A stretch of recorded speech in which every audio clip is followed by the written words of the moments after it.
So thank you very much for that kind introduction. When I looked at my placement on the program and saw that I was coming after a discussion of Europe and before a discussion on Latin America, I have to say as a policymaker, my job seems much easier than the problems of the rest of the world. So I appreciate the placement that I was put on today.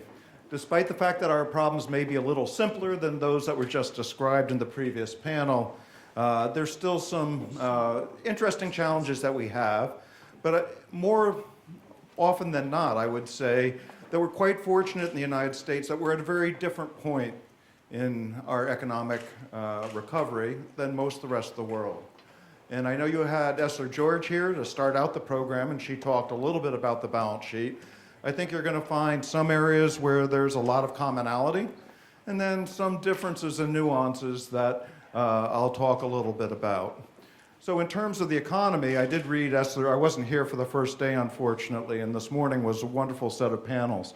But last night I did get a chance to read her speech, and I think in terms of the economy, we're pretty much in the same place. So unlike the ECB, we have a dual mandate, so we have to worry about both inflation and unemployment. And the good news is we're pretty close to our dual mandate, that both aspects of our dual mandate are relatively close. So on the unemployment rate side, we have an unemployment rate at 4.5%. By historical standards, that's quite good. It's actually below my estimate of full employment, which is 4.7%. It's at the low end of where my peers on the FOMC think full employment is. So at least by the standard U3 measure of unemployment, we're pretty much where we want to be in terms of labor markets. In terms of inflation, I'd say we're still a little soft relative to our 2% target. Right now, total PCE is actually slightly above 2%, 2.1%. Core PCE is at 1.8%. But we're fluctuating around our 2% target. So in many respects, we're very close on the inflation target as well as the unemployment rate. So that's very good news, and that's one reason why we're in a very different place than Europe or Japan, and that we're now talking about a very positive thing, which is how do we normalize policy that has been extraordinarily accommodative over the last 10 years, and in my view, very appropriately so. And the balance sheet, I think, was actually, it only got a little discussion in that previous panel, but I think the balance sheet has been a very important tool, not only for the Federal Reserve, but for central banks around the world. And so I'm going to focus my remarks on the balance sheet as a tool and talk a little bit about how we should think about the normalization process. Now, at the outset, I would say there was a very good reason for us to be expanding the balance sheet. And during the financial crisis, I was very, very supportive of expanding the Federal Reserve balance sheet. The reason is very simple. We got the normal way that we conduct monetary policy is by moving short-term interest rates. We got our federal funds rate basically down to zero, but we still had an unemployment rate that was very high and an inflation rate that was very low. So we weren't achieving the objectives that we had for monetary policy. So we had to look at another tool that would enable us to actually stimulate the recovery and get back to where we're supposed to be. And so that tool was to purchase long-term assets, mostly Treasury securities and mortgage-backed securities, with the intention of flattening the yield curve. So even though the short-term interest rates had hit zero, long-term rates had not hit zero, and that gave us the option to do a policy that flattened the yield curve that would stimulate the economy. In my own view, that stimulus was very much needed, and is one of the reasons why we've had the recovery that we've had to date. So we've had a role of an expanded balance sheet, and I think one of the focuses of my comments today is that some people are viewing this as possibly a once-in-a-lifetime event, that it was a reaction to the very severe economic outcomes that we had as a result of the financial crisis. And so they're thinking about the balance sheet and normalizing the balance sheet in a framework that's thinking that this is a one-time event. My own view is a little bit different, and it really highlights the fact that there are changes in the macroeconomy that I think are actually quite critical, some of which Peter brought up in his presentation. We've had much lower productivity, not only in Europe, but in the United States as well. Around the world, we have lower inflation rates. And around the world, population trends. We have aging populations around the world. We have lower birth rates. In many countries, we're also seeing less in-migration. Well, that means that the population growth is not nearly as substantial either. So the combination of low inflation and low potential growth because of some of the population and demographic variables means that we're not going to have very much of a buffer when we're thinking about monetary policy.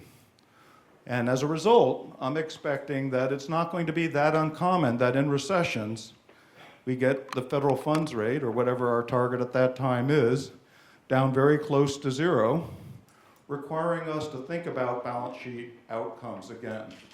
And I think that's going to be true in Japan, I think it's going to be true in Europe, unless either countries pick a higher inflation target, or unless countries are able to find a way to get potential GDP to be growing much faster.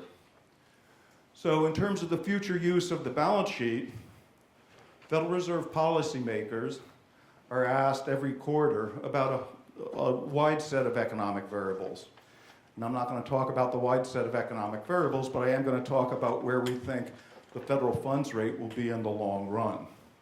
So that's one of the questions we're asked at every summary of economic projections, where when we're at full complement, we have 12 Reserve Bank presidents and we have 7 governors. And the interest rate that they think we're going to have in the long run for the federal funds rate, which is the short-term rate that we affect for monetary policy, is that it's likely to only be 3%. Well, 3% is not very much room between 0 and 3%, which means that if you have a recession that requires more monetary policy accommodation than 3%, you're going to be back to 0 again. In other words, the 300 basis points is probably not much of a cushion, which means in a standard recession, we've normally increased much more than 300 basis points, or decreased much more than 300 basis points. And as a result, if we have standard recessions going forward, we're likely to be at the zero lower bound again in the future, which just means that we're going to have to do balance sheet activities again in the future. And so as we think about the balance sheet normalization, we should be thinking about this as a more standard monetary policy tool, not as a once-in-a-lifetime exceptional action. And so you think a little bit differently about it if you're thinking about this as a fairly standard tool of monetary policy going forward. Now, I would argue that there is a big difference between the balance sheet and short-term interest rates. Central banks around the world have a lot of experience moving short-term interest rates in order to meet their objectives, either an inflation target like in Japan or in Europe, or in the Federal Reserve worrying about both inflation and the unemployment rate. So we have a lot of historical experience, we have a lot of statistical work that's been done, so we have a pretty good idea that if we change the federal funds rate by a certain amount, not with perfect certainty by any means, but with a lot more certainty than other tools, we have an idea of what the impact will be on the economy. The balance sheet, we basically have one observation in the US, Japan, and Europe, and to date, nobody has successfully exited from a very large balance sheet. So it makes sense that our primary tool should be the short-term rate. The secondary tool is the balance sheet that primarily gets taken out at times when we can't use that short-term rate. That has implications for what an exit strategy ought to look like. And I'm going to talk a little bit about that over the course of my time. First, I'm going to argue that any kind of exit strategy should be very gradual. And I would argue it should be pretty soon. That if it's very gradual, it's much less likely to disrupt markets. And what we're really talking about with shrinking the balance sheet is how quickly or how slowly do we reinvest securities that are coming due. So people aren't talking about selling securities. They're talking about as a security comes due, how much of those proceeds do we reinvest? And we can do that at either a gradual rate or we could do it at a very quick rate. I'm arguing it should be gradual enough that it doesn't have sizable effects on financial markets and the economy. And that we should be using the short-term interest rate as the main tool to try to achieve our targets rate related to inflation and unemployment. So the shrinkage of the balance sheet should primarily be in the background, not as a fine-tuning tool, but as a tool that we do take out when we have recessions and when we can't use our short-term tool. So I'm going to take you through a whole bunch of graphs. I don't speak as much in words. I know Esther had a speech. I kind of speak through graphs. So I'm going to talk a little bit about graphs, some of which are going to hit some of the highlights. Peter had a similar chart in his packet. This first chart done a little differently than the one that he had. So it's looking, there are three different lines here. So the United States, this is the short-term interest rate. So in the United States, it's the federal funds rate. And, that's in dark, I guess, purple. The euro area is in orange. And Japan is in green. Now, the first thing to notice is that you don't want to be Japan. They've had interest rates that were stuck at zero, and they've been stuck basically at zero for a very long time. In my view, that's the consequence of not acting aggressively when you have a really bad shock to your economy. And if you don't act aggressively, the result is that you stay at the zero lower bound much longer than anybody wants to. So there is a cost to deciding not to aggressively tackle a problem, and I think that problem is actually shown by what you're seeing in Japan. Now you can see the European and US lines are a little bit different. We have the ability to move our short-term rates until the financial crisis, and we didn't hit the zero lower bound at the previous recession, so we didn't have to use a balance sheet. But as you get to the financial crisis, you can see that we dropped our interest rates very quickly down to zero, much faster than what occurred in Europe. And our economies recovered more quickly, and I would argue it's kind of it's a combination of a lot of things, but it's in part a combination of a very aggressive monetary policy taken early on, and the fact that we had the ability to address some of our banking problems a little bit more expeditiously than other places in the world. And you can see that we've started the normalization process. Now, it's a very gradual normalization process. We increased the federal funds rate in December 2015 and December 2016, and then most recently last month in March. So we've tightened 3 times, 75 basis points, and so this is the part. We've started our normalization process. So of the 3, we're the first one to be able to move the short-term interest rates. And the idea was that we'd move short-term interest rates first, so that if we did have a negative shock, we'd have the ability to work with the tool that we had the most confidence in, so we could bring it back down if we had to, and hopefully we don't have to. So we have had those 3 tightenings. So a logical question is, what do you do with the balance sheet? So this shows the balance sheet in the same 3, and you can see what I've done is I've standardized it relative to January of 2000. So the way to think of this is, what was the path of these 3 balance sheets from 2000 over time? So the first thing to notice is, the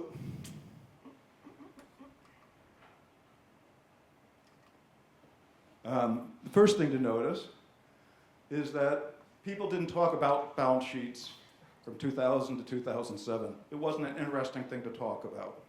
But the balance sheets increased very gradually.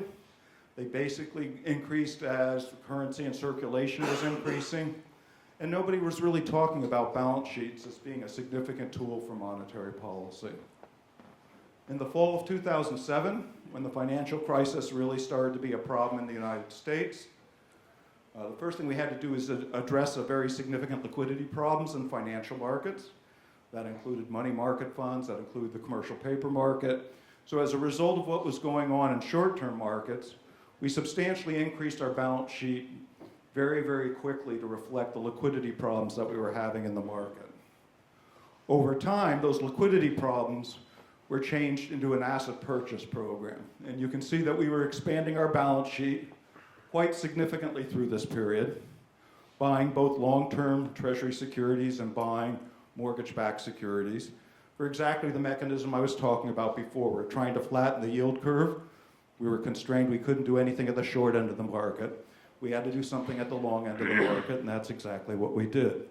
So the result was, instead of just dealing with reserves, which you normally do with the federal funds market, you're purchasing assets, and you can see that we got a very different solution than historically in terms of what our balance sheet looked like.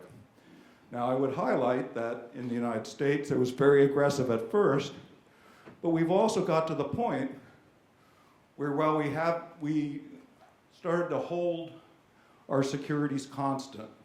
So as those securities came due, 5 years ago we bought a 5-year Treasury security, and it comes due today. We've just been reinvesting those proceeds.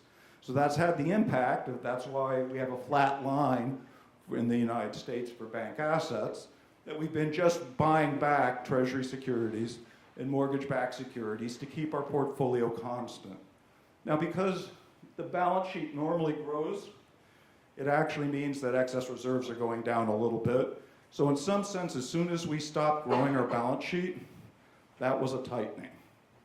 So we have been, in some sense, tightening up on the balance sheet ever since we decided not to have it grow over time.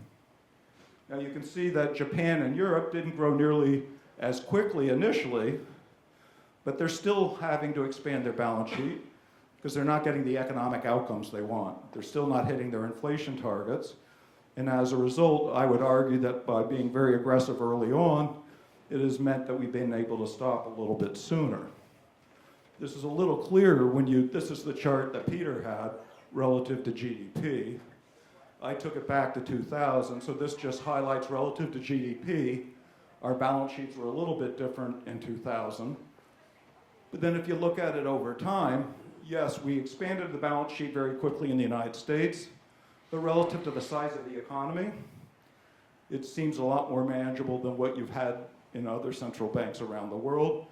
Particularly notable is what happened in Japan, where relative to GDP, they've really expanded their balance sheet in order to try to get their economy moving again.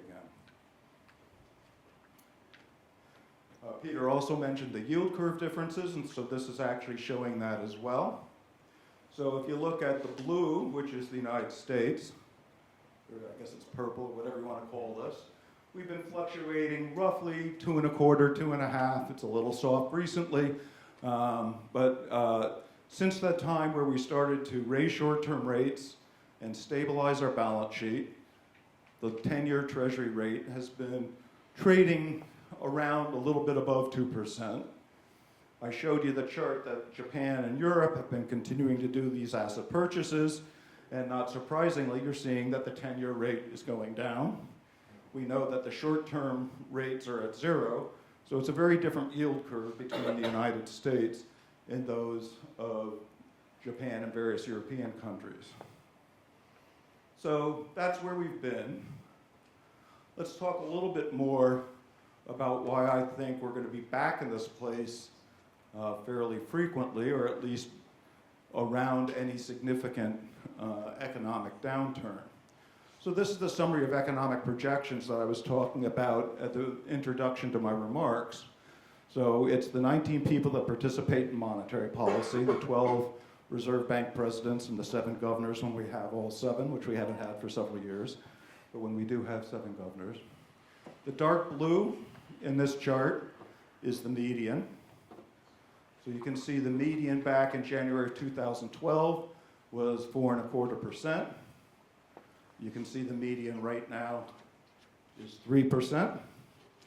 So the median has come down. The shaded area reflects the central tendency. The central tendency throws out the 3 highest observations and the 3 lowest observations, but just gives you an idea of how certain or uncertain people are in terms of how big a spread is there between the people that are being asked in the survey to come up with what they think the federal funds rate will be in the long run. So you can see that it was pretty uncertain in 2012. It's a little bit tighter now, but with the median at 3, there are an awful lot of people that actually think it could be lower than 3%. Well, that's actually a fairly substantial change in a relatively short period of time in where people think the interest rate's going to be in the long run. So if you're only at 3% or a little bit lower, and you have a bad economic shock, you only have 300 basis points to move short-term rates before you're back to zero again. So there is a consequence to having a federal funds rate that is at a much lower rate. And I'm going to illustrate that with a couple of charts. So this chart shows you the federal funds rate over time. And you can see that they're red dots. So for each of the periods between recessions, I've looked at the low point and the high point. And other than this first period, where there was a relatively modest decline, you can see that many of the declines are actually quite substantial. You can see how little the recent increase seems relative to how much we've come down during recessions. The shading's reflecting recessions. So not surprisingly, during recessions, the Federal Reserve reacts by easing interest rates. It comes down. But you can see that if you only had 300 basis points, gee, you'd be hitting zero very, very frequently if it was the similar way that we would react. And in fact, this next chart just does the adding up for you. So it's looking at each of those peak periods, which are shown in chronological order in this first column. The second column shows you how much we caused the federal funds rate to decline from peak to trough in each of those recessions. And I would highlight where the high rate was here. So you can see in this column, you're seeing numbers like 6, 8%. So those are big declines in nominal interest rates at the short end of the market in order to try to get the economy to recover. And the reason we could do that is we had much higher interest rates to start from. So even though we were at much higher rates, you can see in the low column that the only time we actually hit zero was this last recession, which was both very severe, but we also didn't start at nearly as high a point as we have previously. So if you put in context a federal funds rate of 300 basis points and think about how we've responded in previous recessions using monetary policy, it has an implication for how frequently you're going to expect to be back in the situation we're in. The second chart does the same thing, but does a simple calculation to give you the real federal funds rate rather than the nominal federal funds rate. So all I've done is deflated by core PCE. So in round numbers, think that we have 2% inflation right now. We have a federal funds rate a little less than 1, but let's call it 1. So the real federal funds rate right now is 1 minus 2, negative 1. So you can see on this chart that we're roughly at negative 1% right here. So it's just showing you what the real federal funds rate is. Now the reason I show it in real terms rather than just in nominal terms is that it highlights that it's not that uncommon to actually lower the federal funds rate enough that it's lower than the inflation rate, which means after inflation, you're getting a negative return. In fact, it's pretty common in previous recessions to actually get negative real interest rates. You can see in the 1970s, we were able to get quite negative. Now, one reason you can get so negative, when you know the interest rate didn't get down to zero from the previous chart, but it got down to negative 4, well, that reflects a much higher inflation rate at that time. The variation that you're seeing here, so you know from 2008, we were basically at zero. So this is basically showing you variation in core PCE. So if you have the federal funds rate bounded at zero, if you have an inflation rate only about 2%, you're only going to get negative 2% in real rate when you hit a recession. But you can see it's not that uncommon to have negative real rates. And again, this shows you the same chart in real terms. And so I would emphasize the lows here. So you can see it wasn't uncommon to get negative real rates in response to a recession.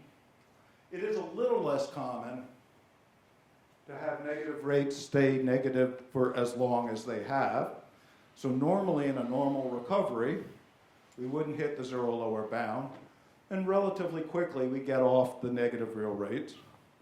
But we weren't able to bring rates low enough to get that faster recovery, because we only had an inflation rate that was less than 2%, so they couldn't get that negative.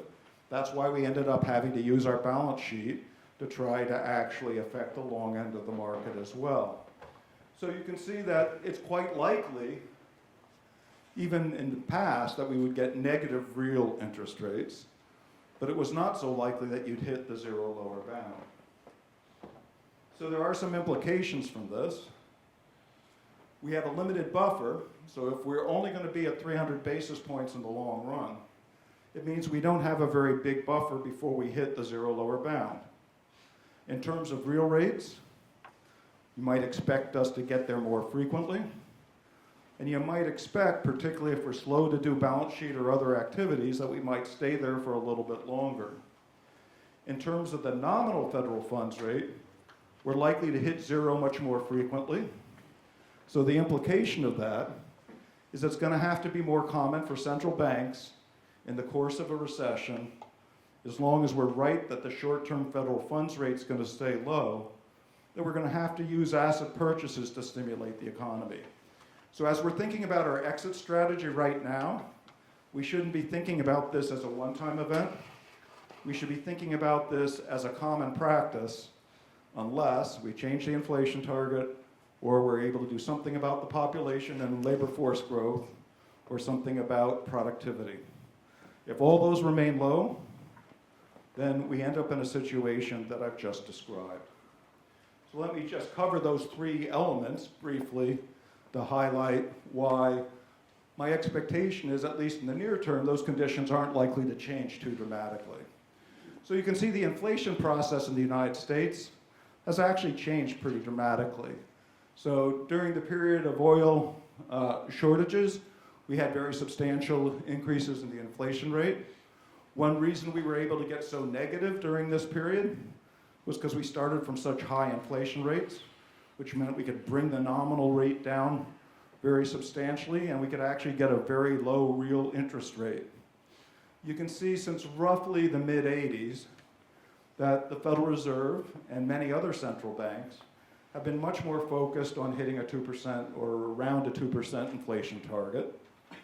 And you can, while we didn't have it explicit, we had it implicitly, and more recently it is explicit. And you can see since the mid-'90s, we have been fluctuating around that 2%. It has been relatively stable, particularly when you think about the severity of the economic shocks that we've seen more recently. So one reason why we're going to hit the zero lower bound more frequently is that we have an inflation rate that's much lower. Now, there are clearly some good things about low inflation, so I'm not saying that's a bad thing. It is a good thing, but we have to realize that a low inflation rate has an implication for how often we're going to use the balance sheet. If you pick a low inflation target, you're also picking less of a buffer, which means you're going to hit the zero lower bound more frequently, so you got to get more comfortable using the balance sheet, because that'll be the only other way that monetary policy is going to be able to stimulate the economy. Turning to productivity growth, now this is a heavily smoothed series. If I showed you output per hour without smoothing it, it would look like a seismic graph. It's all over the place. So what I've done is I've smoothed this over 40 quarters, 10 years, to give you an idea, because productivity is really something that's more of a long-run phenomenon. Now, this is not something that economists think monetary policy can have much of an impact on. It can really matter what's happening in the education. Lots of things can affect productivity in terms of possibly tax policy and other fiscal measures, but it's not something monetary policy can do anything about. So it's basically a given for monetary policy. You can see that there have been periods where productivity's been low in the United States. There have been periods where productivity's been very high. But more recently, the productivity in the United States has been quite low. Again, that's an attribute that you see not only in the United States, but many other countries.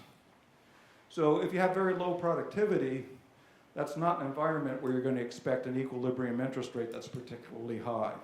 You're not going to have nearly as much investment in a world where we have very low productivity. Similarly, the labor force has changed pretty dramatically. Again, it's a little bit noisy, but in the 60s going up to the 70s, we had some fairly rapid increases in population that reflected higher birth rates, that reflected reasonably high immigration patterns, and it reflected women coming from outside the labor force into the labor force. So we had some significant increases in the labor force initially, but all three of those trends are reversing themselves. The birth rate has come down.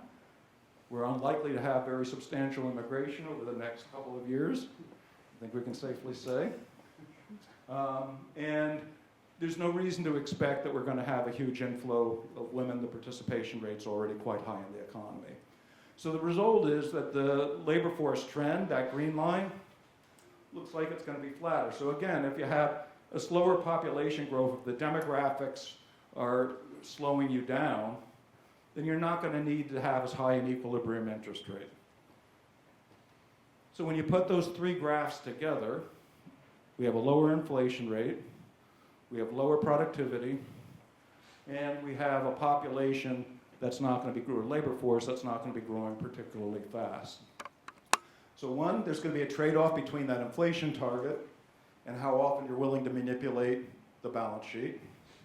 Choosing a low inflation target is also choosing that more than likely you're going to be hitting negative real rates and zero nominal rates more frequently. It's not unique to the United States. I don't want to speak for Peter, but my guess is the same thing holds in Europe, and the same thing is likely to hold in Japan. So it's actually a global phenomenon. It's going to be a general issue for central banks. And so balance sheet tools are going to be a necessary feature of recessions unless one of those three variables changes. So in conclusion, I see it quite likely that central banks in the future are going to have to use balance sheet. So it means it's important for us to try to get this right, not only for the economy right now, but this is actually a playbook for the future too. We can't assume that this is a one-time event. In my own view, now that we're very close to both our inflation and employment target, it is appropriate to be shrinking our balance sheet. I would argue the sooner the better, that we should start shrinking the balance sheet now that the federal funds rate is off the zero bound. But we should do it gradually enough that we don't disrupt financial markets. So initially that means that we still repurchase a lot of those securities. We only allow a little of them to run off at first, but that grows over time. In effect, I'm arguing that the balance sheet should be something that's occurring in the background, but doesn't have much of an impact in terms of whether we think the federal funds rate should go up or down. We would use the federal funds rate, the variable that we know a lot more about in terms of we have a long historical experience with it. We'll use that to adjust the economy. Hopefully we have a very nice long recovery. We get a normalized balance sheet. We get interest rates to a more normal level. But whenever we do get that negative shock, we shouldn't be shocked if 300 basis points isn't enough, and we actually have to then use the balance sheet again. So that concludes my remarks. I'd be glad to take some questions.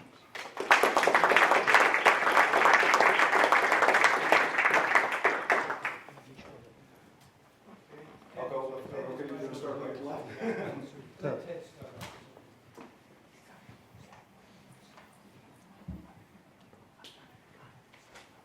very nice presentation. If I may put it that way, I'm proud of you. I'm an Ulster in the Federal Reserve family.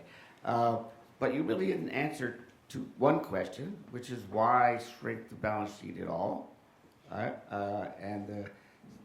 So I would like to hear what you have to say on that. And the other question is, can you imagine circumstances in which you actually would want to sell because you want to actually tilt upward the yield curve? In some sense, in the conundrum period, one might have thought that it would have been useful to be able to put upward pressure on long-term interest rates in that period. Yeah, you could make an argument for using a balance sheet in a more aggressive manner. The risk with that is, I think we have so little experience with it, that say you were in a situation for financial stability reasons that you wanted to raise the long end of the curve, and you chose to do it by signaling that you were going to sell assets. You don't know how much you're going to sell. The market doesn't know how much you're going to sell. I don't know how much the market's going to react to that. And the market could very easily steepen the yield curve much more than I'm anticipating. So some of the logic in this talk is that because there's so much uncertainty about the balance sheet, that I'd much rather be manipulating things with the federal funds rate and leaving the balance sheet more in background. It's something we're going to need during recessions, but during recoveries, it's not something that I would necessarily want to use as an active tool. Now, there may be circumstances where inflation's taking off, financial stability, you're worried about asset prices taking off, and the Fed may make a different calculation at that time. That's not the situation we're in right now, so I think in the current circumstances, it's completely appropriate. In terms of shrinking the balance sheet, I think that there are some advantages to operating closer to a more normalized balance sheet. Some of those are political, that clearly it's been quite unpopular to have as large a balance sheet as we've had. You do worry about spillovers to other countries as well. And arguably, we don't need to force the long end to be unusually low. There's no reason why we shouldn't have a more normalized yield curve when we're basically at our unemployment mandate and we're basically at our inflation mandate. So ideally, we don't have to manipulate the yield curve.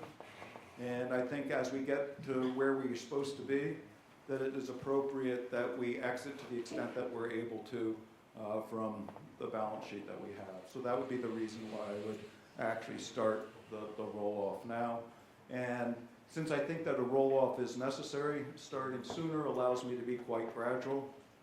But it will have the effect of slowly increasing the yield curve, but it'll be slow enough that it shouldn't affect my ability to use the short-term rate to be the main way that I am hitting my inflation and unemployment rate goals. Are we going to call our mom? Okay, go ahead. So you mentioned how the U.S. and the Federal Reserve has a fairly low inflation target, being 2%, and that other countries, or it may be an option for other countries to increase their inflation target in order to seem more accommodative with their real rate. Do you think that any time in the future the Fed would use this as another unconventional tool in order to become more accommodative, or do you think that it would have larger negative impacts on the credibility of the Fed? So right now, in the Federal Reserve and other central banks, the target is 2%. There are some academics that have argued it should be other than 2%. I'm just highlighting that there's a trade-off between picking a 2% inflation target and whether you're likely to hit the zero lower bound. So if you told me that under no circumstances do I want you to do an asset purchase in the future, then I probably shouldn't pick 2%, because otherwise it means I'm turning off monetary policy pretty frequently, and then I have to rely on fiscal policy. Between a higher balance sheet or relying on fiscal policy, my personal preference would be a higher balance sheet. So I think that we have to think about that trade-off. I think countries should. So the Bank of Canada does consider their inflation target every 5 years and ask whether it's appropriate. These are one of the things that we should be discussing on a regular basis, is how comfortable are we manipulating the balance sheet. The less comfortable we are, then you have to start saying what are the pros and cons of having a higher inflation rate. It's a much bigger talk to talk about the pros and cons of changing the inflation target, but I think it's something that should be actively debated. I'll go 1, 2, 3. Thank you. I'm going to ask you the same question as I was going to ask Peter from ECB. I was going to ask him about quantitative easing and about expanding the balance sheets, and if that means buying a large amount of assets in the markets. What does that really mean? What are the risks of making asset bubbles? Or what does it really? Can you say a little bit about what does it really mean? How does it really affect the market when a big actor goes in and buys that huge amounts of assets in the market like that? What are the implications?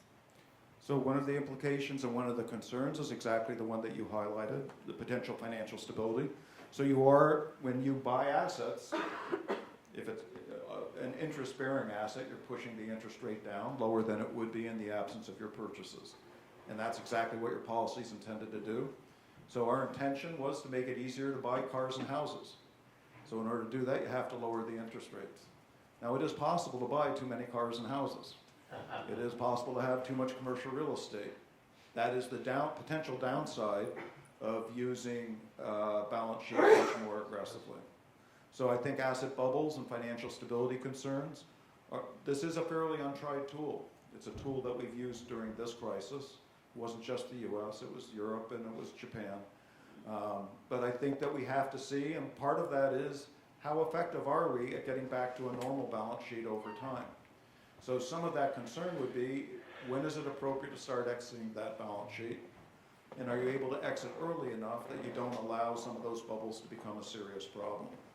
If you start waiting too long and you're keeping rates artificially low for assets that finance houses or finance commercial real estate, then you do potentially have a problem. So that's why the exit strategy is just as important as the entry. So the entry was critically important.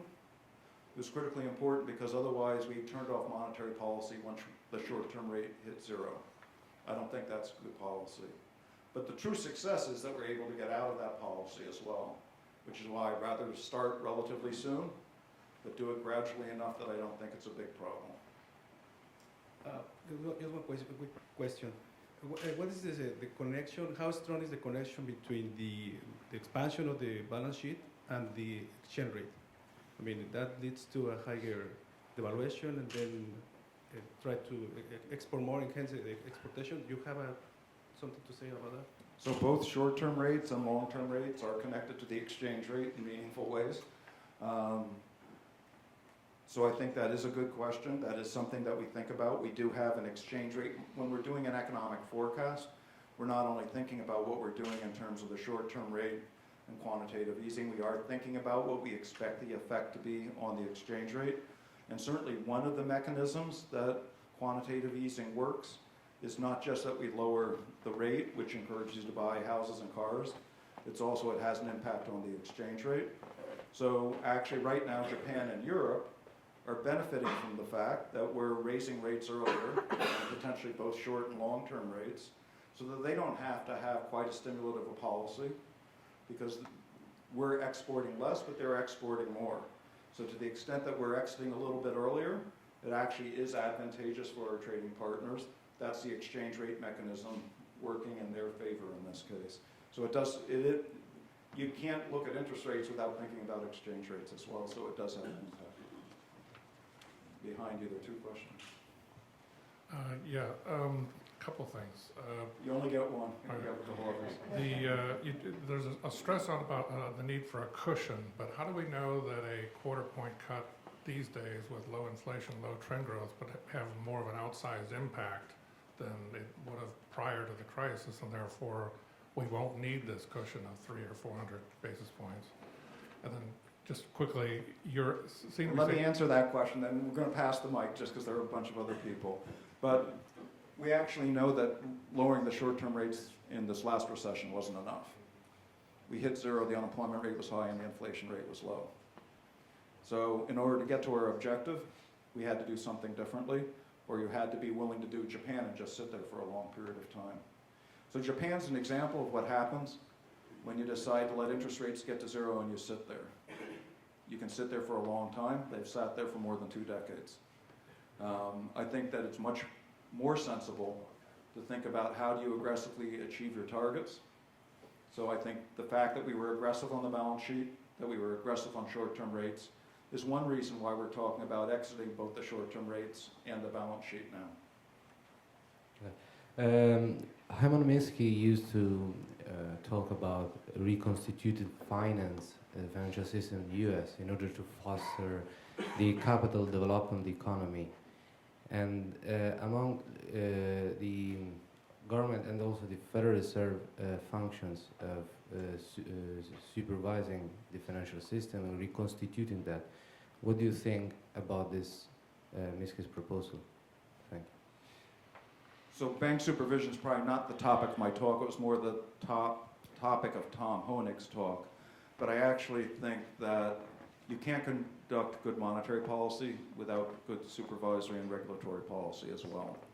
And so certainly one of the reasons that we hit the zero lower bound, it wasn't just a random shock, it was a shock that decimated our financial system. So if we had been in a situation where our financial system was much more resilient, then we would not have needed to do the extraordinary measures that we actually did. So to the earlier question, this was partly a reflection of how severe the financial crisis was. But I'd go back to my federal funds chart that shows how frequently we decrease interest rates by far more than 300 basis points. Basically, other than the very first one in the early 1960s, every single recession we've lowered rates by more than 300 basis points. So we do have to think about supervisory policy. I was a bank supervisor as well as a macroeconomist. I think they're integrally related. It's why I think it's so important that central banks actually have responsibilities for bank supervision. So I do think we have to think about both what's happening to our banking system, but also the shadow banking system. And those are very important to thinking about how our monetary policy should be conducted. And to the earlier question, it gets to the financial stability issues. So I think those are very important issues to be considering. Those are separate from the macroeconomic tools of thinking about the balance sheet and thinking about the federal funds rate. So why don't I take two more questions, and then I'll stop. I'll take one here and then one there.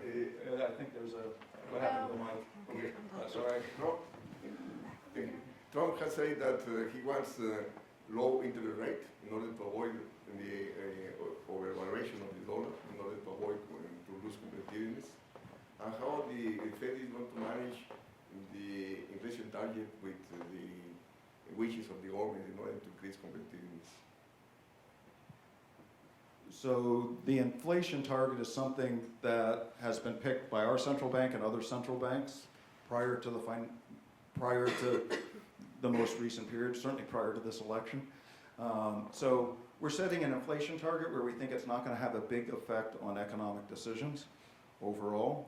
So there are some benefits to having a low inflation rate, and certainly having a stable inflation rate, there are a lot of benefits too. So in that chart, not only were we closer to 2%, but the volatility around 2% was less. So I think there are big benefits to having a low, stable inflation rate. The only point I'm trying to make in this talk is that there are trade-offs with, if you don't have much of a buffer, there's some good aspects to a low inflation rate, but there's a consequence when you have a recession and have to use balance sheet. So that's the trade-off that I was focusing in this talk. So one last question. Thank you. Your first chart, which kind of showed the Europe, US, Japan, and Japan was sort of stuck here with little blips and then continues, and you said that's the biggest fear, the problem, you don't want to be there. But to me, and all the charts you showed afterwards and the discussion we're having, it looks like we might be in what Japan was 30 years ago, because it's taken us about 9 years to start slowly moving up. And if we have a recession, say next year, we might come down immediately. So we might look like Japan because they had a little blip too. They tried to go up and they came down again, so they really couldn't go up. So we might be 30 years later looking at the same chart, and we might be very much Japan. You're not worried about that? I worry about everything. But I would say that if you look at most economic forecasts right now, they expect that the growth rate's going to be a little north of 2% over the course of this year. So GDP for the first quarter looks like it's going to be half of what we were expecting. But most people are expecting a bounce back in the second quarter, reflecting more consumption, and then the third and fourth quarter being a little bit above 2%.